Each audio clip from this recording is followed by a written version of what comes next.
سلامی دوباره به شما دوستان عزیز و همراهان گرامی. خوش اومدین به یکی دیگه از ویدیوهای من. امیدوارم که هر جا هستین حالتون خوب و خوش باشه. امروز من میخوام پیده درست کنم، پیده ترکیه‌ای. اگر که شما مایل هستین با من همراه باشین. حالا بریم با هم دیگه یه پیده خوشمزه رو آماده کنیم.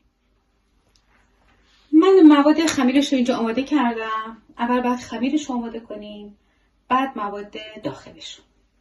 یه مقدار خمیر مایه دارم، خمیر مایه خشک میریزم داخل ظرفم. شکر رو بهش اضافه میکنم و یه مقدار آب باید حتما گرم باشه. درجهش باید 40 درجه باشه، اما اگر که دماسنج ندارین وقتی که دستتون رو داخل آب میکنین دستتون نباید بسوزه. آب میریزم داخلش، یه مقدار مخلوط میکنم. حالا من روغن رو بهش اضافه میکنم.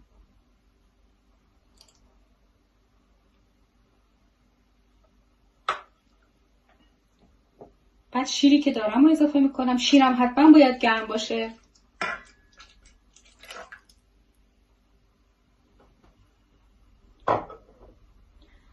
و حالا آردی که علک کردم، من آردمو 3 بار علک کردم و آروم آروم آردو بهش اضافه میکنم. یعنی کم کم آردو اضافه میکنم، همه رو یه مرتبه اضافه نمیکنم.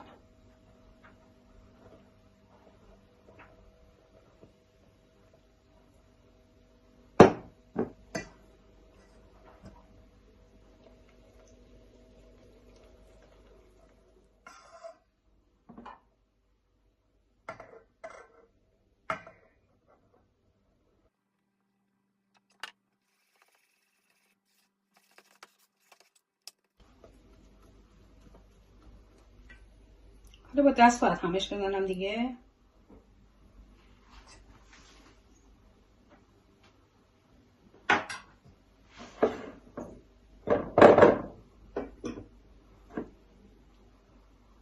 یه مقدار دیگه آرد اضافه میکنم.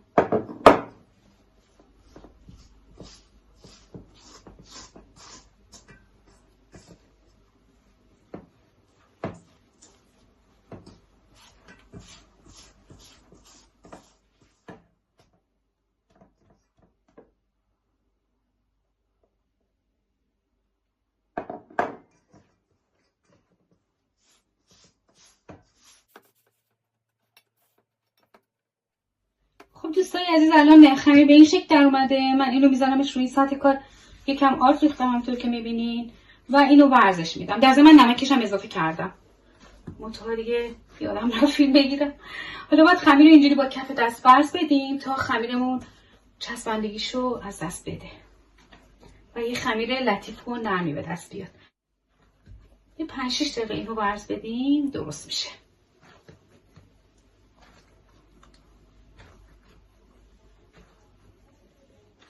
خب دوستان عزیز، من خمیر رو ورز دادم دیگه. توی که گفتم 5-6 دقیقه اینطوری گردش میکنم و میذارم یه مقدار استراحت کنه.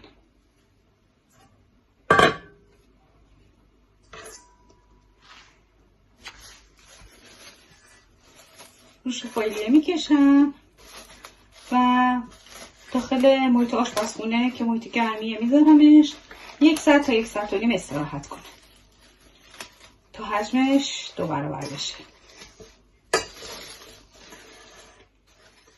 خب دوستای عزیزم، تا خمیرمون آماده بشه منم مواد داخل پیده رو آماده میکنم.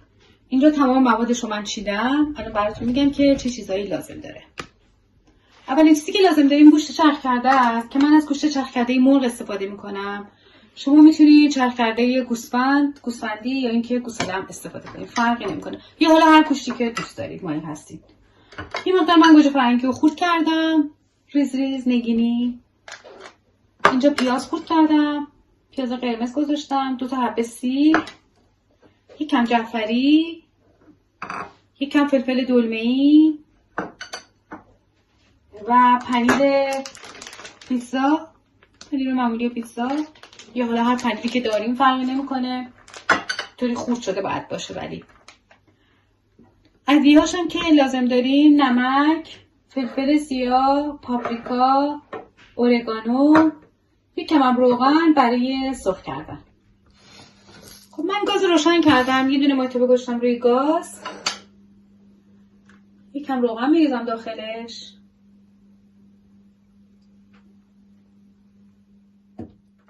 مرغ رو میریزم داخل مایتابه.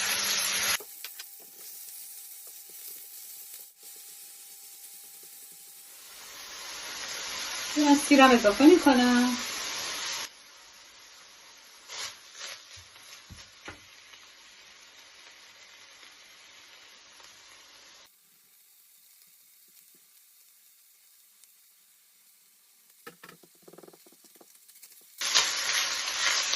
بهش نمک میزنم.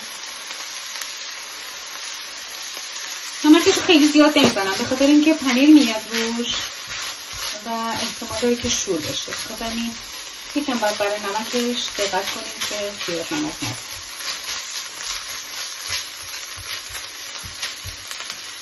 الان پیازشو میریزم. البته من این چیز بگم، ترک‌ها خودشون این غذا رو گوشت چرخ کرده و پیاز و اینجور چیزاشو اصلا تفت نمیدن و همه رو خام میریزن.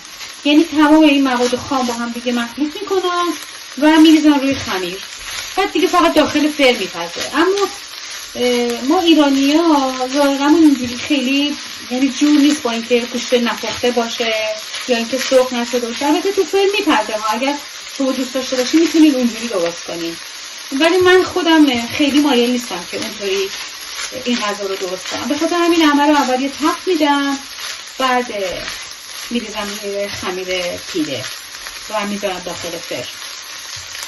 حالا باز دیگه شما هر طور که مایل هستید، ولی خیلی من پیازش اینا رو سرخ نمی‌کنم. دیدین که من پیازو بعد از اینکه گوشت رو ریختم اضافه کردم، یعنی اول پیازو تفت ندادم بعد اینو گوشت و اینا رو بریزم. حالا باز دیگه این به میل شماست، هر طور که دوست دارین میتونین اینو آماده کنین. حالا من فلفل دلمه‌ای اضافه میکنم.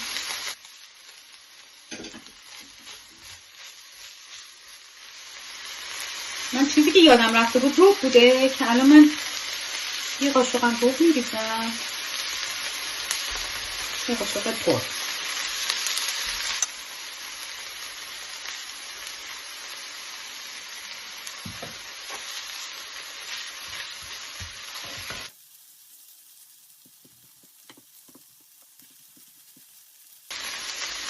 یه گوجه ها رو هم اضافه میکنم.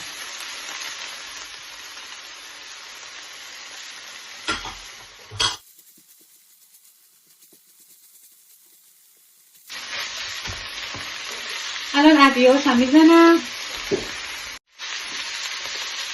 ادویه‌ها رو هم اضافه میکنم، فلفل سیاه، پاپریکا و یه مقدارم اورگانو.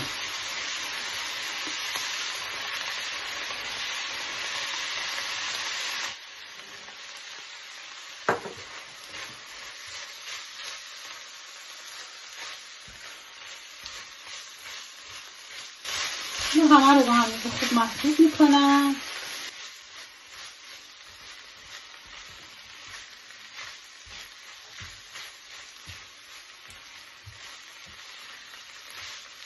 و آخر سر زعفرانش هم اضافه میکنم، زعفران خوب شده.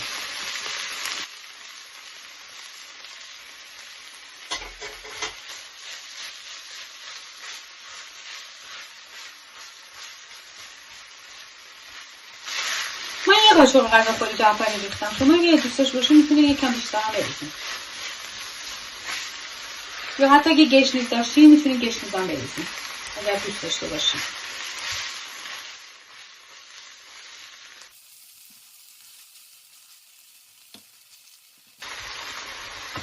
چند دقیقه تفت بخوره من خاموشش میکنم، در حد 1-2 دقیقه کافی میشه.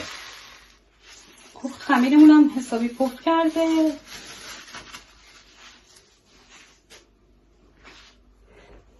حالا من یه مقدار پشت رو میگیرم،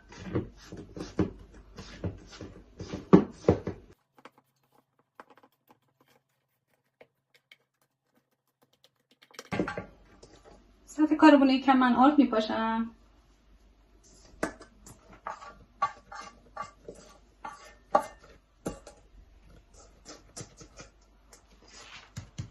و خمیر رو درش میارم.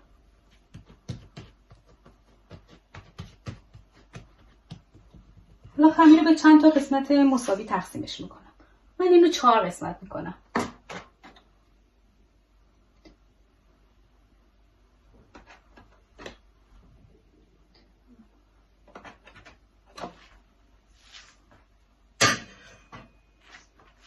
هر کدومو یه دونه چونه میکنم.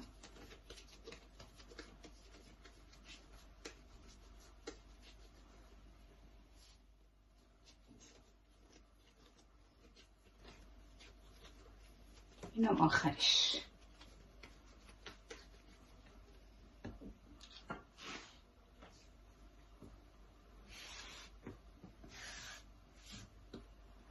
کنار. حالا اینو یکم بازش میکنم.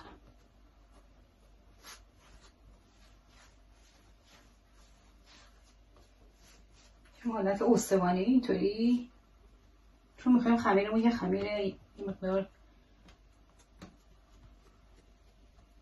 مستطیل شکلی باشه.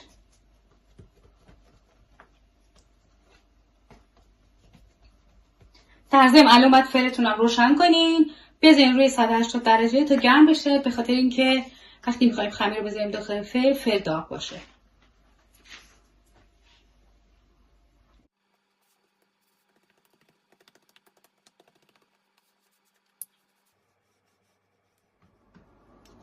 خب در همین حد کافیه کلوفتی خمیرمون. خیلی هم نمیخوایم که نازک بشه.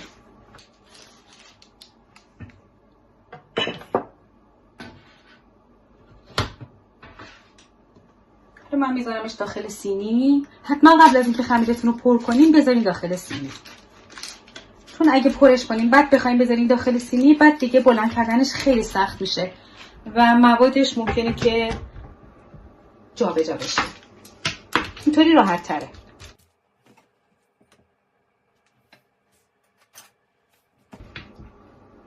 این مواد میریزم روی این خمیر.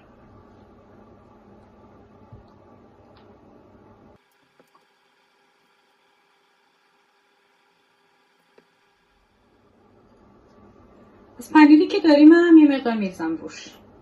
شما دوست داشته باشین میتونید زیرش هم اول یه لایه پنیر بریزین، بعد موادتون رو بریزین، اگر دلتون بخواد که خیلی پر پنیر بشه.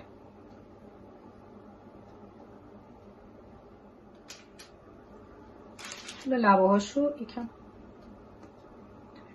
لبه هاشو میبندیم، میاریم بالا اینطوری.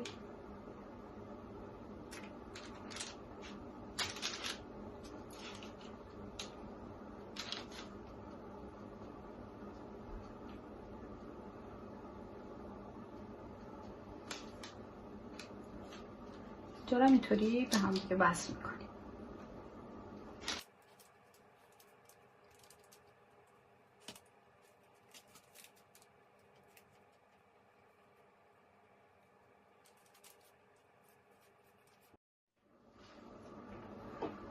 خب حالا یه دونه زرده تخم مرغ رو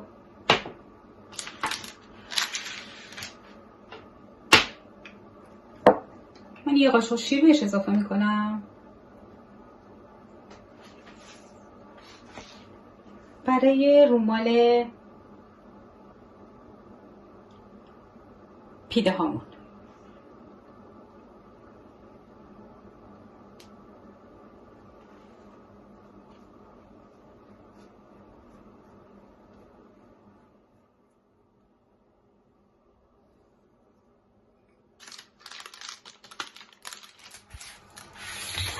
خب الان اینو میذارم داخل فر دیگه.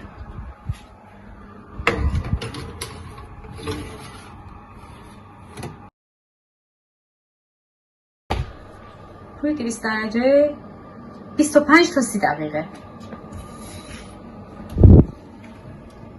یعنی باید روی پیده هامون کاملا طلایی بشه. وقتی کاملا طلایی شد بعد دیگه درش میاریم. خب تا اون آماده بشه من یکی خمیر رو آماده میکنم. اینو من یه مقدار پهن‌تر کردم به خاطر اینکه میخوام کنارهاشو پنیر بذارم. حالا بهتون نشون میدم چطوری.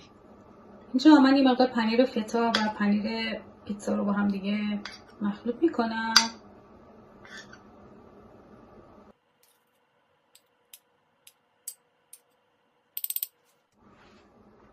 خب کنارهاشو یه مقدار پنیر میریزم.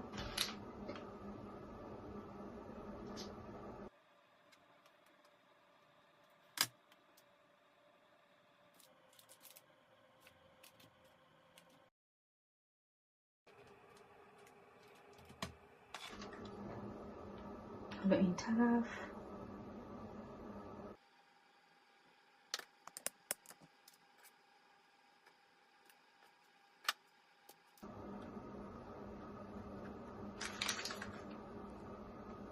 این رو میبندم.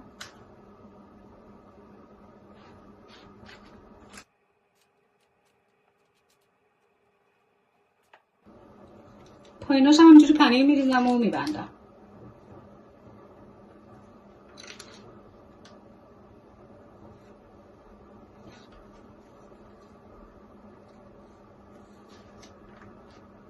سعی کنید خوب فشار بدین که باز نشه. اگر احیانا خمیرتون یه مقدار خشک‌تر بود و دیدین باز میشه، میتونین دستتون یکم خیس کنین بعد ببندینش. یعنی دو لبش رو خیس کنین بعد ببندین، اینجوری راحت تر میشه.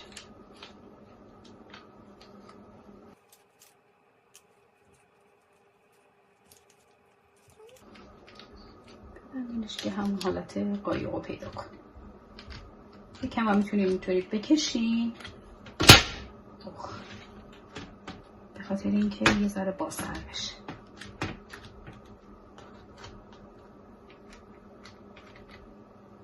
حالا از مواد میریزیم داخلش.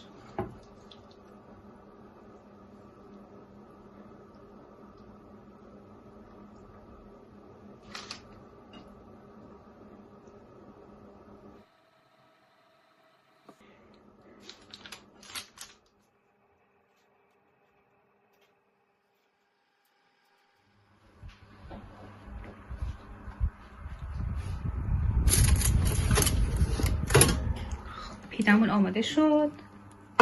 من اینو درش میارم و این یکی رو میذارم داخل فر.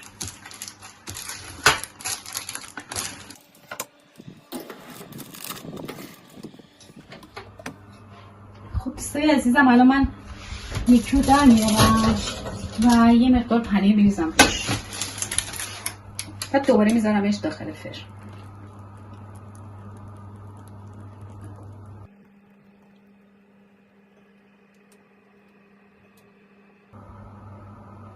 خیلی زیاد نمیریزم به خاطر اینکه داخلش دیدین که خیلی پنیر داره، ولی من دیگه زیاد نمیریزم.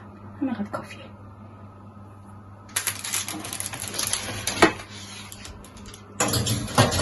وقتی پنیر رو کاملا طلایی شدم بعد دیگه من از در میارمشون. بعد سرو میکنم و به شما نشون میدم. خب دوستان عزیز، همینطور که میبینین پیده هامون آماده شدن. داخلشون هم کاملا پخته خمیرش. به شما نشون بدم که ببینین فوق‌العاده عالی شده. جای همتون خالی. امیدوارم که شما هم خوشتون اومده باشه. از این غذا برای خودتون درست کنید، بخورید و از خوردنش لذت ببرید تا کنار خانواده هاتون. مرسی که همراه هم هستین. اگر دوست داشتین کانال منو سابسکرایب کنید، لایک کنید، زنگولش هم فعال کنید که من هر ویدیویی میذارم ازش مطلع بشین. ازتون خیلی ممنون میشم. به خدای بزرگ میسپارمتون. روز و روزگار بر همگی خوش.